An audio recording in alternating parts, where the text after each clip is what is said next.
dice, así como es su nombre, que así sea su alabanza. Todo el que tenga un Dios increíble le va a alabar de una manera increíble esta noche. Alguien dice amén.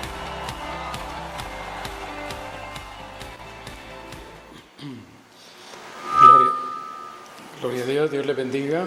Damos gracias al Señor por darnos la bendición de estar con cada uno de ustedes en este precioso momento. Quiero invitarle para que oremos un momento a nuestro Dios, para que Él sea propicio y hable a cada uno de nosotros. Oramos, Padre, en el nombre de Jesús. Gracias te damos, Señor, por darnos la bendición de estar en tu presencia. Gracias por todos los miembros de tu cuerpo, Señor, que van a estar activos.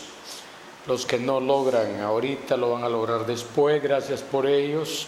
Pido tu bendición para todos, Señor, en el nombre de Cristo.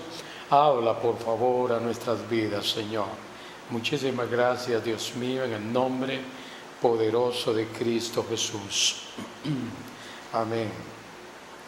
Vamos a mencionar algunos de los personajes ejemplares en las Sagradas Escrituras para podernos nosotros sentirnos inspirados a seguir esa misma ruta, porque la finalidad de verlos es para seguir ese maravilloso ejemplo. Podemos llamarle también un legado que ha quedado asentado en las Sagradas Escrituras. Nosotros que todavía estamos en el proceso para llegar al final, necesitamos tomar muy en cuenta cómo estas personas se han logrado conducir, aún rodeados de situaciones serias, ¿verdad? Como usted puede decir, ellos no pasaron lo que ahora nosotros estamos pasando. Sí, los tiempos varían, pero el pueblo del Señor siempre ha tenido persecuciones, el pueblo de Dios siempre ha tenido tentaciones, siempre ha sido probado. Entonces, yo creo que no hay mucha diferencia en la vida que ellos llevaron con la vida que nosotros estamos llevando.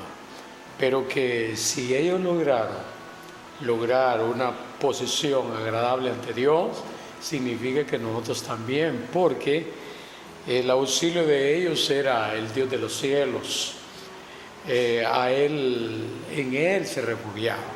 Entonces, si habían hecho de Jehová de los ejércitos su refugio, eso significa de que nosotros también podemos hacer lo mismo. Entonces, con la ayuda de nuestro Dios vamos a mencionar algunos de esos personajes muy relevantes en las Sagradas Escrituras. Por ejemplo, en cierta ocasión le mandaron a preguntar a Juan el Bautista: ¿y tú quién eres? Para que demos respuesta a los que nos mandaron, porque había gente muy interesada en saber quién era Juan el Bautista. Y Juan el Bautista pues era un hombre enviado de parte de Dios a hacer un trabajo específico para un tiempo y a un pueblo muy específico. Entonces se le manda a predicar a él: ¿y tú quién eres? Para que demos respuesta. El capítulo 3 del Evangelio de Lucas, el mensaje de Juan el Bautista a las multitudes, verso 7, decía: las multitudes que salían para ser bautizados por él: oh generación de víboras, ¿quién os enseñó a huir de la ira venidera? Haced pues frutos dignos de arrepentimiento, y no comencéis a decir dentro de vosotros: tenemos a Abraham por padre, porque os digo que Dios puede levantar hijos a Abraham aún de estas piedras.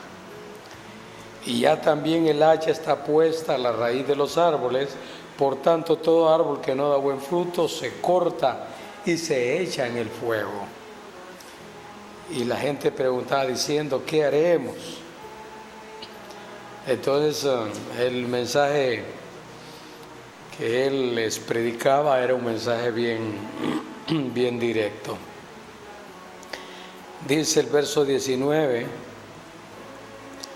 entonces Herodes el tetrarca, siendo reprendido por Juan a causa de Herodías, mujer de Felipe su hermano, y de todas las maldades que Herodes había hecho, sobre todas ellas añadió además esta: encerró a Juan en la cárcel. Como él estaba en el poder, hablando de Herodes el tetrarca, estaba en el poder, y la predicación de Juan le molestaba mucho las diferentes acciones negativas que estaba haciendo Herodes como gobernador. Entonces no tuvo problema para mandar a encarcelar a Juan. Eso es lo que pasa cuando se tiene el poder y no se usa de la mejor manera. Se malusa el poder, se utiliza para impedir la voz de los que nos estorban. Entonces eso hizo Herodes el tetrarca. Quiere decir que este cuento es viejo, ¿verdad? Eso de el abuso de poder es una cosa vieja, donde las personas revestidas de un poder lo toman para cometer actos injustos, tal vez porque el mensaje que están oyendo es un mensaje que lastima sus objetivos negativos, es un mensaje que está molestándolo. Entonces, como tienen el poder, no se les complica quitar a las personas del camino, mandarlos a encarcelar, como hizo Herodes el tetrarca. Lo que hizo fue mandar a meter preso a Juan el Bautista para que dejara de decir las cosas que estaba diciendo. Pero llama mucho la atención cuando a Juan le mandan a preguntar, ¿tú quién eres? Y él dijo, yo soy la voz de uno que clama en el desierto. Creo que el Evangelio Juan lo menciona. Soy la voz de uno que clama en el desierto. Porque como estaban tan interesados en saber quién era, porque estaban sucediendo cosas fuera de lo común. Dice, este es el testimonio de Juan cuando los judíos enviaron de Jerusalén sacerdotes y levitas para que le preguntasen, ¿tú quién eres? Confesó y no negó, sino confesó, yo no soy el Cristo. Y le preguntaron, ¿qué pues? ¿Eres tú Elías? Dijo, no soy. ¿Eres tú el profeta? Y respondió, no. Y era profeta, pero no era el que la gente estaba esperando. Le dijeron, pues, ¿quién eres? Para que demos respuesta a lo que nos enviaron. ¿Qué dices de ti mismo? Entonces dijo, yo soy la voz de uno que clama en el desierto, enderezad el camino del Señor, como dijo el profeta Isaías. Y los que habían sido enviados eran de los fariseos y le preguntaron, le dijeron, ¿por qué pues bautizas si no eres el Cristo, ni Elías, ni el profeta? Juan le respondió diciendo, yo bautizo con agua, mas en medio de vosotros está uno a quien vosotros no conocéis. Este es el que viene después de mí, el que es antes de mí, el cual yo no soy digno de desatar la correa del calzado. Estas cosas sucedieron en Betábara, al otro lado del Jordán, donde Juan estaba bautizando.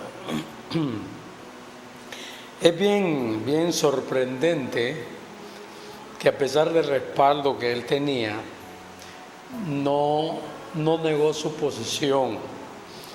Juan el Bautista mantuvo su postura. Vale la pena mencionar esto porque Hoy hay muchos Juanes, hay muchos Juanitos predicando la palabra de Dios, y muchos con un maravilloso respaldo de parte de Dios, pero cuando se les pregunta tú quién eres, a veces no dan la respuesta correcta, no dan la respuesta de lo que son, sino que se atribuyen lo que le corresponde al que los llamó, los preparó y los envió. Entonces se atribuyen a títulos que le corresponden solamente a nuestro Dios. ¿Tú quién eres? Para que demos respuesta a lo que nos enviaron.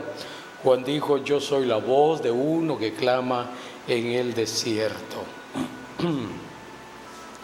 Y él reconoce que había sido enviado a preparar el camino para el que vendría después de él. Enderezad el camino del Señor, como dijo el profeta Isaías. ¿Y por qué bautiza? Le dice, ya que no eres el Cristo, no eres ni Elías, no eres ni el profeta que ha de venir.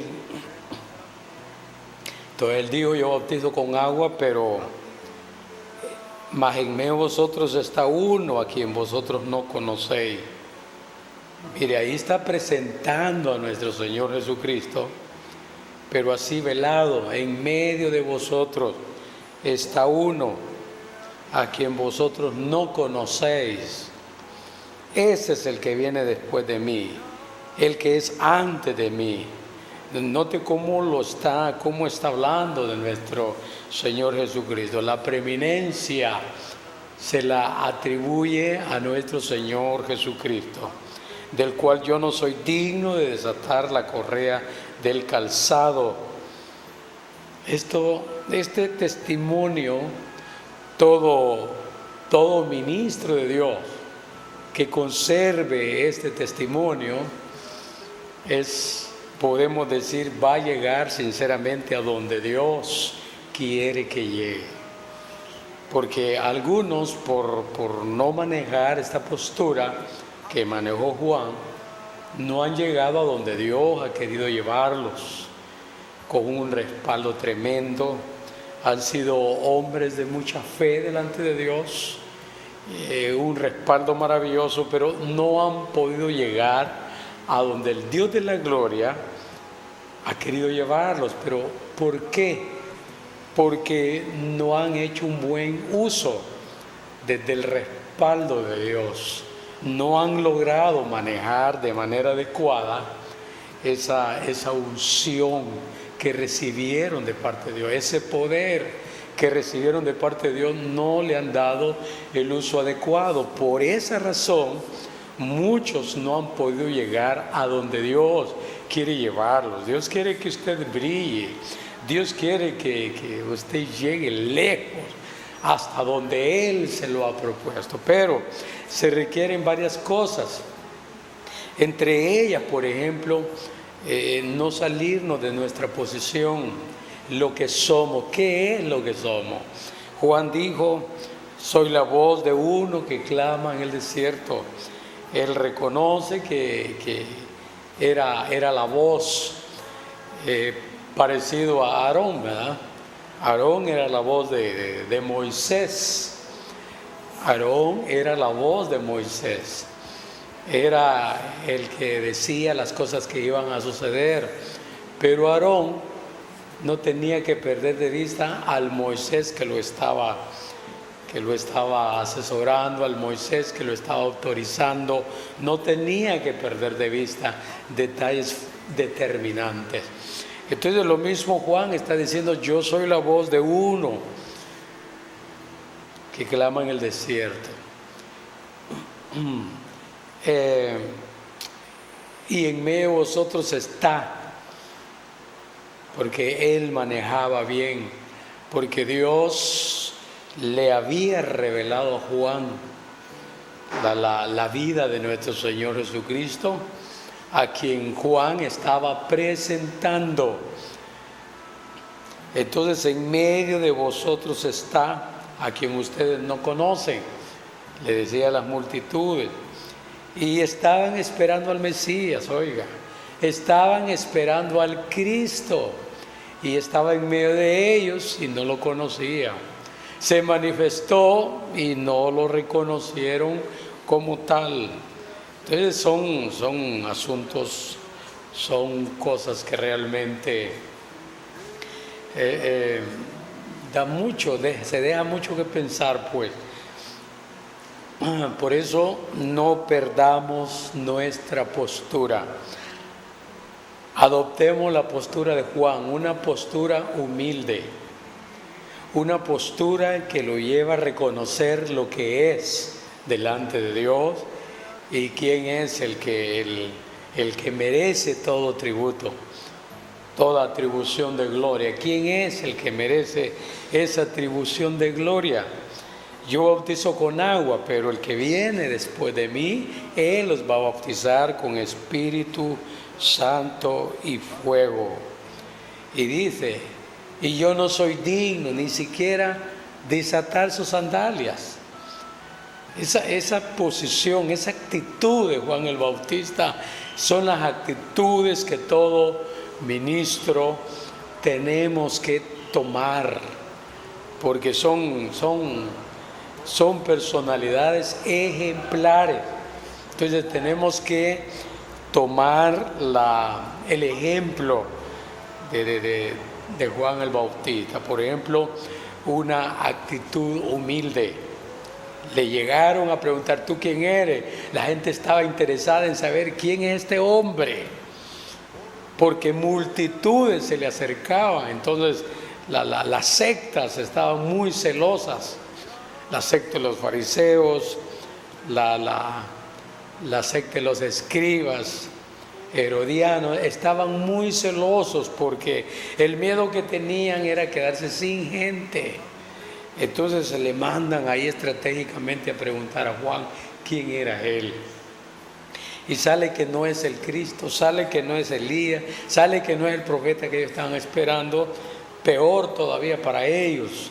Pero lo bonito de Juan el Bautista es que no se le olvidó la posición que él tenía. Sabía él que había sido enviado a preparar el camino del Señor, a anunciar al que iba detrás de él. Eso es anunciar, presentar al Mesías. No quedarnos con la gloria del Mesías, no enseñorearnos de la gloria del Mesías, porque por enseñorearnos de la gloria es allí donde uno no va a llegar a donde Dios quiere que lleguemos. Hagamos el trabajo de Dios, ya sea con reconocimientos o sin reconocimiento, hagamos la obra para la cual Dios nos llamó. Porque hay que entender de que el hombre participa en los llamamientos, pero en sí quien hace el llamado es el Dios del cielo. Quien en el camino va haciendo las señales es el Señor. Quien hace que funcione el que ha sido llamado es el Dios de la gloria. Entonces nosotros tenemos que mantener nuestra postura delante del Señor. Entonces, aunque no reciba gloria, aunque no reciba honores, fama, nadie debe de preocuparse por eso. Es que nosotros vamos promoviendo al famoso, a ese nombre famoso que se llama Jesucristo. Nosotros vamos promoviendo el nombre de Él. Lo que pasa es que por cuestiones de conducta, por cuestiones de respaldo, por cuestiones que van dentro del llamamiento, a veces la gente tiende de dejar de ver a Jesús y ver al hombre, ver al vaso. Entonces, pero ese es otro asunto, ¿verdad? Son cómo las personas van a administrar. Pero es importante que uno como siervo de Dios, usted como sierva del Señor, aprender a administrar la fama, la gloria, el respaldo que Dios está haciendo, aprenderlo a manejar. Juan el Bautista nos deja ese precioso ejemplo. Un ejemplo, él aprendió a manejar la fama, el respaldo. Él no se desubicó de su posición. Sabía que había sido enviado a preparar el camino al Señor. En eso estaba. Eso dijo cuando vinieron a preguntarle, ¿tú quién eres? No perdió de vista que el que venía detrás de él era nada menos que el Hijo de Dios, el Dios en sí, el Cordero de Dios que venía a pagar el rescate por la humanidad. Él no perdió de vista quién era el que venía detrás de él. Importante para nosotros no perder de vista a quien nosotros estamos representando, no perder de vista para quién nosotros estamos trabajando, no perder de vista para quien administramos la gracia del Señor, porque somos nada más que administradores de la bendita gracia de Dios. Administrador, y el administrador no es dueño. El administrador no es dueño. Entonces, hay una parábola que tiene que ver con esto, donde en la parábola se compró una propiedad y se dejó bajo los cuidados de varias personas. Y el dueño de la propiedad se fue, pero dejó la propiedad en manos de varias personalidades y con instrucciones muy precisas de lo que se tenía que hacer y estar haciendo. Al tiempo, este dueño de ese viñedo consideró que ya era tiempo de fruto y mandó los primeros siervos a traer el fruto.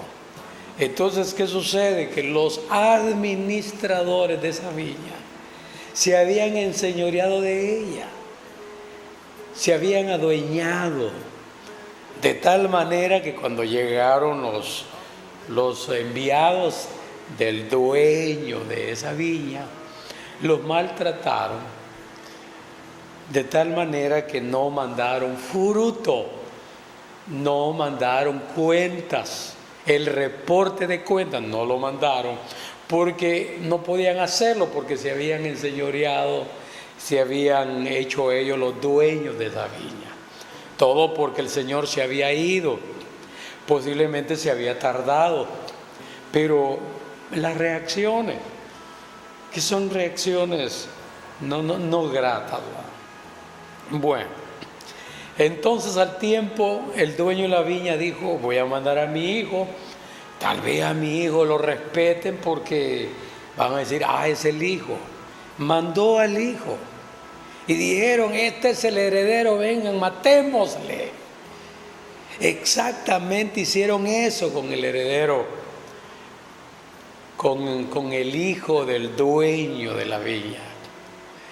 Entonces es una parábola que habla con exactitud la mala administración, la pésima administración que esta gente estaba haciendo de algo que no era de ellos, porque dieron por sentado la tardanza que nunca iba a venir, se apoderaron. Parecido a la reacción de los israelitas cuando Israel subió al monte y allá estaba en un diálogo profundo con Jehová de los ejércitos. Y como se tardara, entonces el pueblo se alarmó, el pueblo se impacientó, entonces comenzaron a decirle a Aarón, haznos nuestros propios dioses para adorarlo. Moisés ya se tardó. Este es otro de los siervos, ¿verdad?, que necesitan aprender mucho. Siervos que se dejan influenciar por X o Y persona para hacerlo indebido delante de Dios. Aarón sabía perfectamente bien que no debía hacer eso, pero por cuidar su propia vida se dejó influenciar por el pueblo, los líderes que estaban dirigiendo al pueblo, se dejó influenciar por ellos.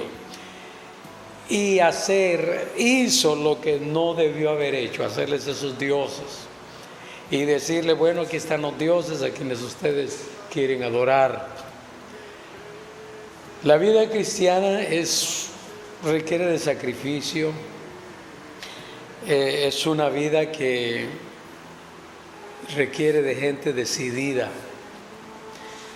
ante situaciones como estas que les pasó a Aarón. Entonces necesitamos nosotros no perder nuestra posición delante de Dios.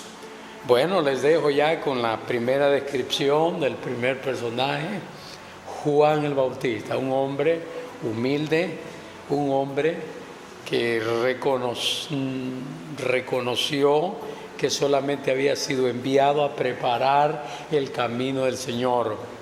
Un hombre que el respaldo que tuvo nunca lo maladministró, siempre se lo atribuyó al que lo había enviado. Entonces, siempre mantuvo una actitud mansa, humilde para con Dios. Y eso se refleja cuando en el testimonio de él que dice, el que viene después de mí, yo ni siquiera soy digno de soltar sus sandalias. Con eso está diciendo mucho este hombre, pero con llamamiento, con preparación y envío.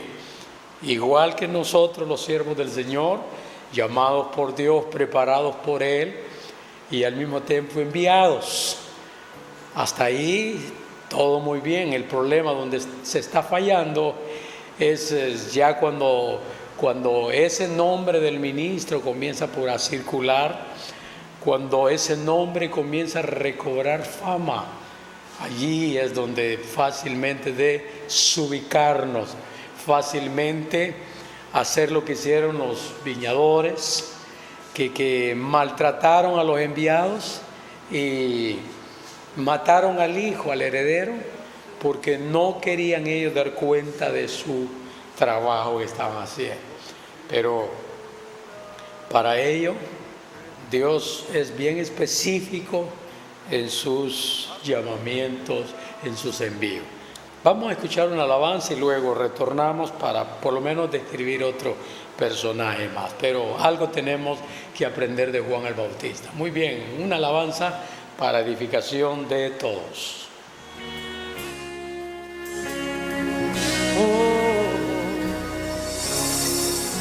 David llamó a Siba y le preguntó: ¿hay alguien en la casa de Saúl que yo pueda ayudar?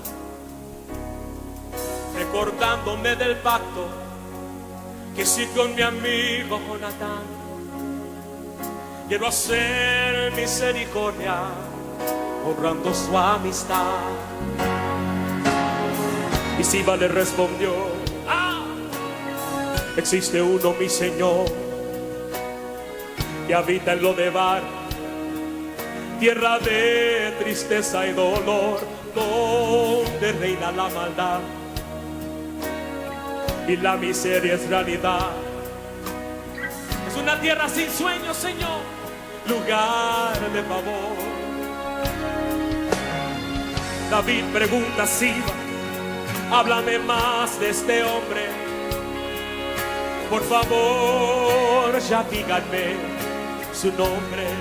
Señor,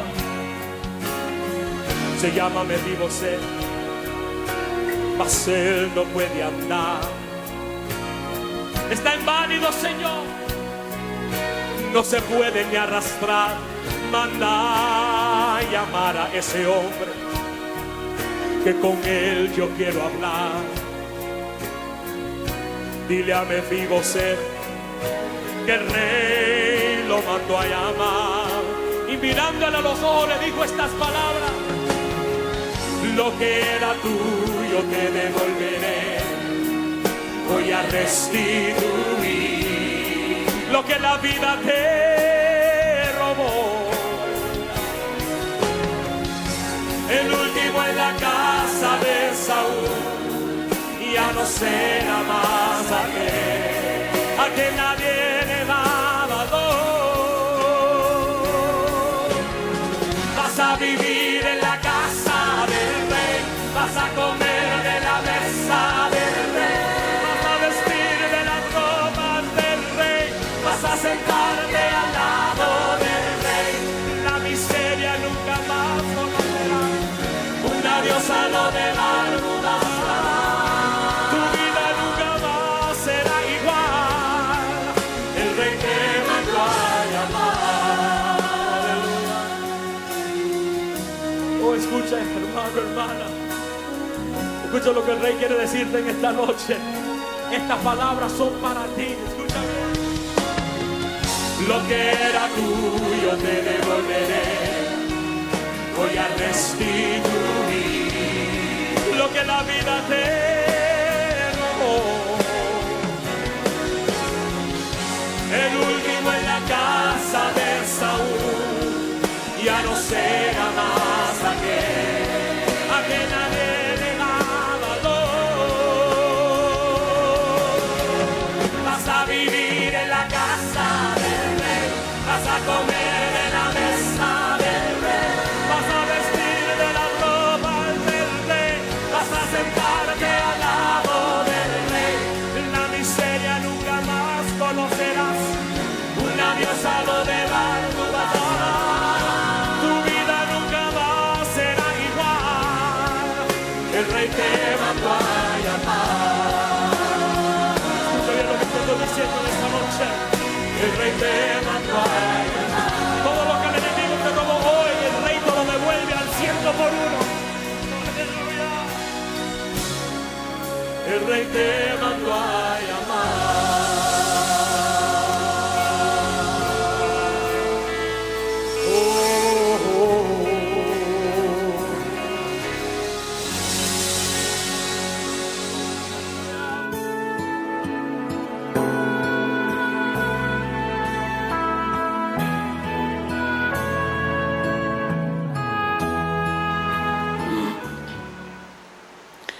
Muy bien, gracias al Señor. La alabanza, pues, por una razón fundamental está establecida en su palabra. Es maravilloso. San Lucas capítulo 2, el verso del 21 en adelante vamos a leer la palabra de Dios. No sin antes, ¿verdad?, saludar de manera muy especial a todos los hermanos, entre ellos mi amada esposa, ¿verdad?, que ha estado con quebrantos de salud, pero gracias a Dios, pues, mejorando poco a poco. Dios me la bendiga. Tenemos por ahí nuestra hermana Pamela, que está aprovechando este momento, igual que nuestro queridísimo Alexis, ¿verdad? Que Dios bendiga de una manera maravillosa, de una manera especial sus vidas, y que saquen el mayor provecho de este momento que apartan para el Dios del cielo. Así como para todos, ¿verdad?, los que en el transcurso del día o en algún momento van también a escuchar la palabra de Dios, pues que Dios los bendiga y que Dios les hable conforme a la necesidad que haya. Verso 21 de Lucas 2: cumplidos los 8 días para circuncidar al niño, le pusieron por nombre Jesús, el cual le había sido puesto por el ángel antes que fuese concebido. Y cuando se cumplieron los días de la purificación de ellos, conforme a la ley de Moisés, le trajeron a Jerusalén para presentarle al Señor. Como está escrito en la ley del Señor, todo varón que abriere la matriz será llamado santo del Señor. Y para ofrecer conforme a lo que se dice en la ley del Señor, un par de tórtolas o 2 palominos. Y he aquí había en Jerusalén un hombre llamado Simeón. Y este hombre justo y piadoso esperaba la consolación de Israel y el Espíritu Santo estaba sobre él. Y le había sido revelado por el Espíritu Santo que no vería la muerte antes que viese al ungido del Señor. Y movido por el Espíritu vino al templo. Y cuando los padres del niño Jesús lo trajeron al templo para hacer por él conforme al rito de la ley, él lo tomó en sus brazos y bendijo a Dios diciendo: ahora, Señor, despide a tu siervo en paz, conforme a tu palabra, porque han visto mis ojos tu salvación, la cual has preparado en presencia de todos los pueblos, luz para revelación de los gentiles y gloria de tu pueblo Israel. Imagínense la reacción de este anciano en cuestiones físicas, pero un hombre, podemos decir, muy fuerte en espíritu, un hombre actualizado espiritualmente. Las características de Simeón, dice que era un hombre justo y piadoso. Son dos cosas, ¿verdad? Dos características muy importantes. Un hombre justo, y para decirle justo a una persona es porque practica la justicia. Es un hombre que sabe comportarse, un comportamiento digno.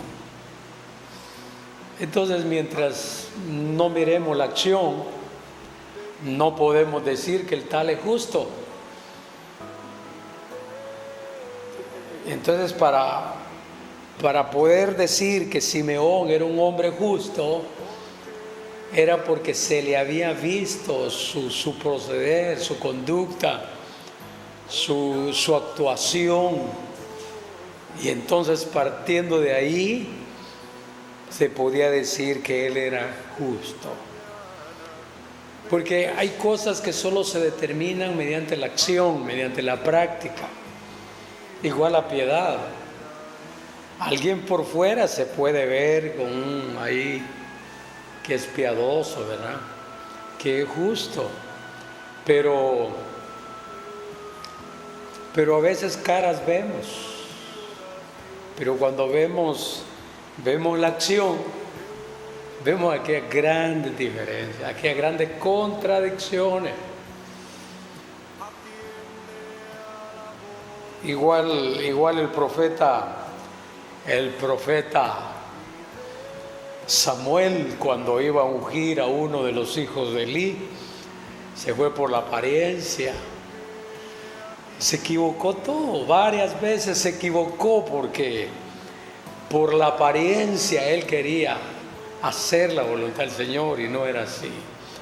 Entonces hay cualidades en la vida de todo ministro, todo hijo de Dios, cualidades que no se van a decir mientras no se vea la acción. Entonces, aparentemente yo puedo decir que usted es una persona muy humilde.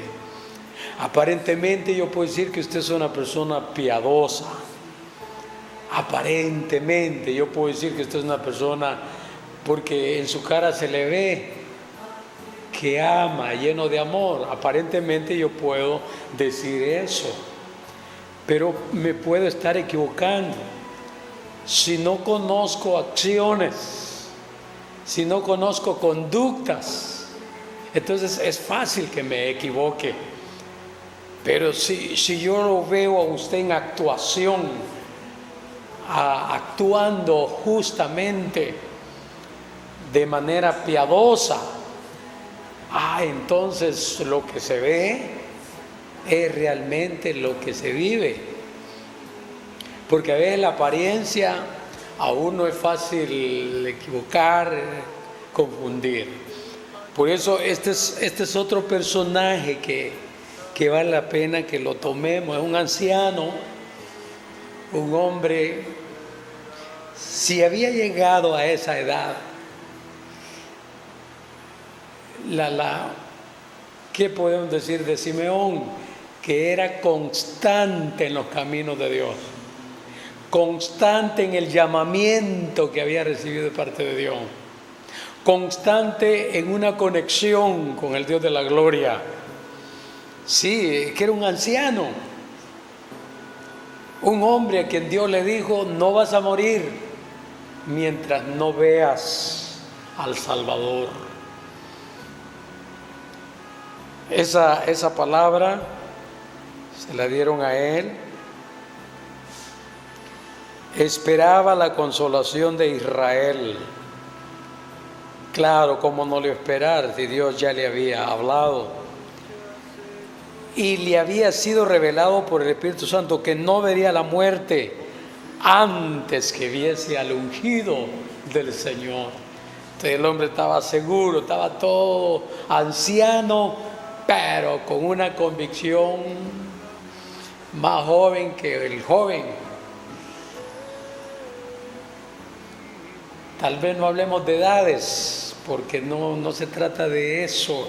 Estamos mirando a un anciano con un potencial espiritual actualizado, allí, actualizado, porque este hombre está apreciando, toma en sus brazos la vida de un ser que años atrás a él se le había revelado que no vería la muerte sin antes ver al ungido del Señor. Entonces tenía una cualidad brillante, que eso podemos tomarlo nosotros en este momento, que es perseverancia. Hoy comenzamos a pedirle a Dios: Señor, necesito esto, esto y esto, y comenzamos a esperar. Y ya lleva una semana, 2 semanas, y no vemos nada, comienza a entrarnos desesperación. ¿Cuánto esperó Abraham? ¿Cuánto esperó este hombre para que esa palabra que se le había dado a él se cumpliera? ¿Cuánto tiempo estuvo Pablo predicándole a los corintios y para luego llegar él a la conclusión que no tenía pueblo Dios en ese lugar? Estuvo mucho tiempo predicando. No es que se quedó un par de noches y que en ese par de noches él quería ver el resultado de su estadía misionera en Corinto.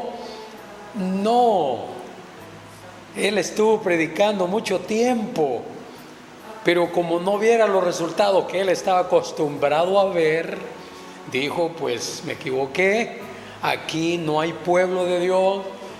Pero oiga, mientras él se preparaba, el Señor le habló y le dijo: estás equivocado, Pablito, porque yo tengo mucho pueblo en este lugar. Ahí está, se estableció la iglesia en ese lugar de Corinto, en ese puerto, porque era un puerto muy, muy atractivo por las personas que les gusta turistear. Era un lugar muy bonito, muy atractivo. Entonces Dios, en su infinita misericordia, establece una iglesia allí en Corinto. Pero la perseverancia tenemos que tomar de este Señor, siervo del Dios Altísimo, Simeón, esta cualidad: perseverancia. Aun cuando se mira que no hay ambiente de lo que Dios nos dijo, sigamos esperando en la promesa de Dios. Sigamos practicando la justicia, sigamos practicando la piedad, sigamos con esa esperanza viva en la promesa de Dios.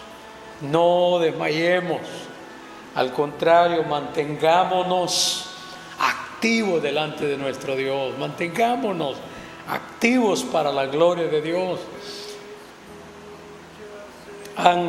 Se han dado experiencias, ¿verdad?, diferentes. Por ejemplo, ahorita el pastor Brown, que está en conexión, que Dios lo bendiga, siervo. Este varón tuvo experiencias con el Señor en el lugar aquí de Trujillo, un lugar bastante árido, un lugar donde el Evangelio ha estado entrando lentamente. Pero allí cuántas actividades preparó él como ministro de Dios para que el pueblo fuese edificado, y el pueblo no llegaba, el pueblo no se congregaba. Era como para decir, como el apóstol Pablo, aquí no hay nada. Pero Dios en su infinita misericordia ha sido tan bueno, tan maravilloso, que en el caso del pastor Brown, Dios le dio la gracia de saber esperar y no salir de ahí mientras no fuese el tiempo de Dios. Él salió, y salió cuando ya estaba agarrando, cuando la obra en Trujillo ya estaba despegando. En esos días le toca salir a él. Me imagino que ya sentía como deseo de seguir en Trujillo, pero las cosas son así. Pero vale la pena recalcar que le tocó sufrir esa soledad, enfrentarse a ese ambiente cuando no se miraba absolutamente nada. Varias veces me llevó a mí porque él quería que la gente y yo la ministrara, pero no me tocaba más que con él y la esposa y los muchachitos. Pero Dios en su infinita misericordia le abrió espacio, porque Dios le revelaba a él la palabra y estaba preparado a predicarle a la iglesia. No le llegaba a nadie, pero Dios le abrió un espacio, le abrió el presidio. En ese tiempo fue que se empezó a ir al presidio. Allí comenzó a desarrollar, a quitar ganas, porque a él le gusta enseñar. Pues allí en el presidio comenzó a enseñar la palabra de Dios, y salieron varios vástagos, ¿verdad?, como fruto del trabajo que a él le tocó hacer en ese lugar. Pero Dios es bueno, Dios sabe cómo llevar a sus siervos. Así es que bendito sea Dios. La perseverancia es algo que tenemos que aplicar en nuestra vida. Si estamos seguros que lo que el Dios del cielo nos ha prometido es real, pues seamos constantes en practicando la justicia, practicando la piedad, practicando aquellas cosas que son determinantes. Por esas cosas que practiquemos, la gente va a pensar si usted es justo, si usted es piadoso o no es, si usted es humilde. La humildad no la podemos medir por apariencia. Hay sicarios que no se les nota que son sicarios, porque aparentemente se les ve a ellos que son personas que son humildes, que son mansos, que en ningún momento van a levantar un arma para disparar contra otro. Se ve que no aparentan nada. Entonces las acciones son las que determinan lo que nosotros somos en la vida cristiana. Entonces, si somos gente mansa y humilde de corazón, las acciones van a irle diciendo a las personas lo que somos delante del Señor. Si nuestras acciones son justas, entonces la gente va también a decir que somos justos.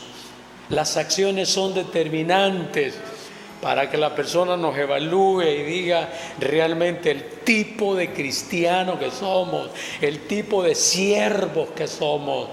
Así de que llegamos hasta aquí. y recordándole de que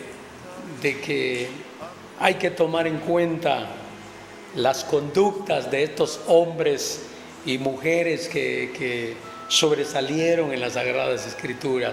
Tomemos en cuenta, estudiemos la conducta de estos hombres y mujeres y luego mirémonos a nosotros mismos y allí vamos a ver el camino que llevamos, si vamos bien o si hay indeficiencias en nosotros para que las corrijamos.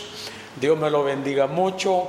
Gracias por su fina atención y será hasta en otro momento.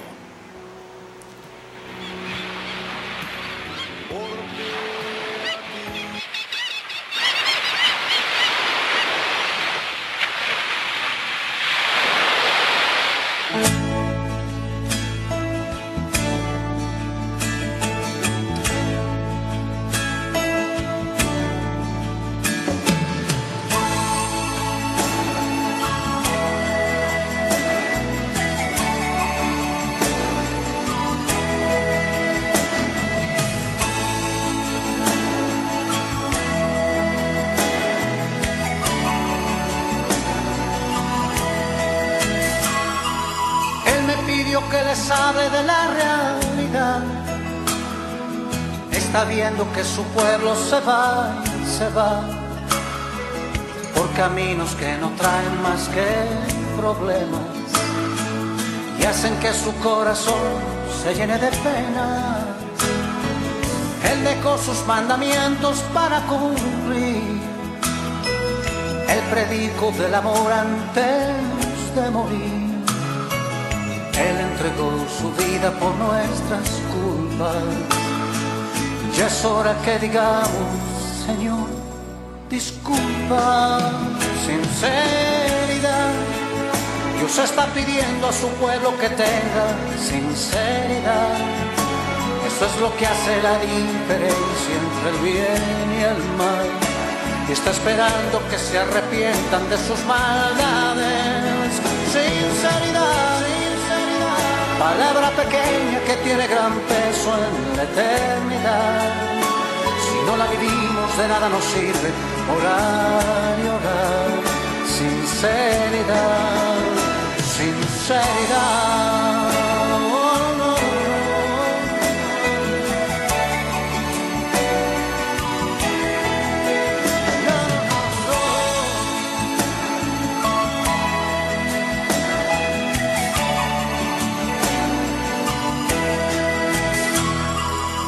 Que quiera con Jesús irse a vivir, más vale que tenga oídos para oír. Es que el cielo no se gana por fortuna. El Señor nos pide todas o ninguna. Hoy es el día en que tú puedes cambiar. Deja ya de lado todo lo que te hace mal. Ábrele tu corazón sinceramente, oh sí, y arregla con él tus cuentas frente a frente. Sinceridad. Dios está pidiendo a su pueblo que tenga sinceridad. Esto es lo que hace la diferencia entre el bien y el mal. Y está esperando que se arrepientan de sus maldades. Oh, sinceridad. Palabra pequeña que tiene gran peso en la eternidad. Si no la vivimos de nada nos sirve orar y orar. Sinceridad, sinceridad.